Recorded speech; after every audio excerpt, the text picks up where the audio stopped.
إن الله وملائكته يصلون على النبي يا أيها الذين آمنوا صلوا عليه وسلموا تسليما الصلاة والسلام عليك يا سيدي يا رسول الله الصلاة والسلام عليك يا سيدي يا حبيب الله.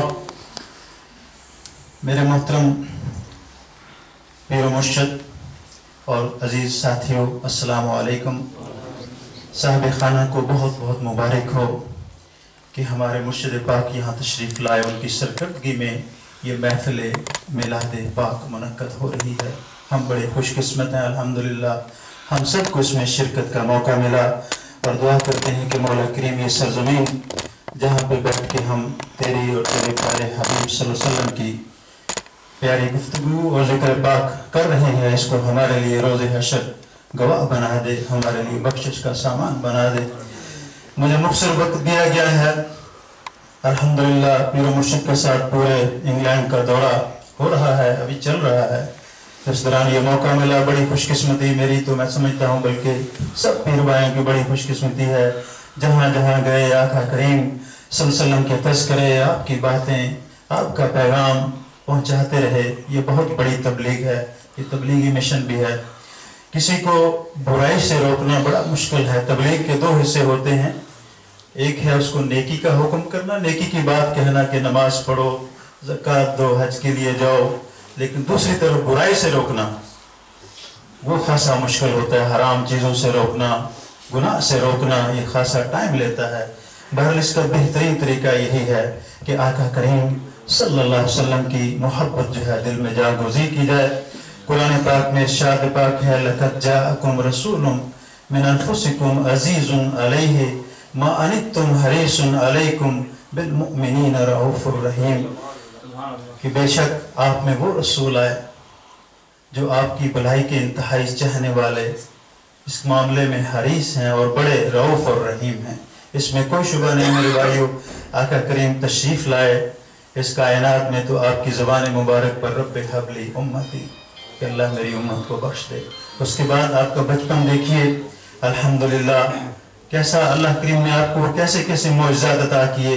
حضرت حلیمہ سعدیہ رضی اللہ تعالی عنہ کے بیٹے بیان فرماتے ہیں، اپنی والدہ کو بتاتے ہیں کہ ہمارے یہ بھائی جہاں جہاں جاتے ہیں خوش گھاس ہوتی ہے، اس پہ قدم رکھتے ہیں وہ سبز ہو جاتی ہے، اور جہاں دھوپ ہوتی ہے بادل آ کے اس سایہ کرتے ہیں اس جگہ پہ آقا کریم جہاں موجود ہوتے ہیں. اور جو وحشی جانور ہیں وہ قدموں میں آ کے سجدہ کرتے ہیں، حتیٰ کہ جو بکریاں وہاں چل رہی ہوتی ہیں وہ بھی آپ کی طرف پیچھا نہیں کرتی.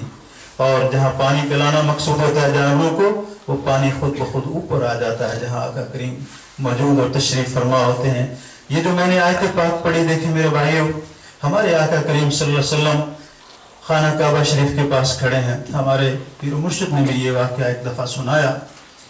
میں آپ کی کریمی، رحیمی اور رؤوف ہونے کی یہ بات عرض کرنے لگا ہوں، ذرا غور سے سنیے گا. آپ کو بڑا معزز اور بڑا پیارا تھا خانہ کعبہ شریف. اللہ سے مانگ کے لیا یہ قبلہ، آپ کو پتہ ہے آپ کی خواہش تھی، اللہ نے پوری فرمائی. جو آپ چاہتے ہیں دل میں تمنا ہوتی ہے، چونکہ اللہ کا وعدہ ہے والا سوفا یؤتیک ربک فترضی، آپ کا رب آپ کو راضی کرے گا.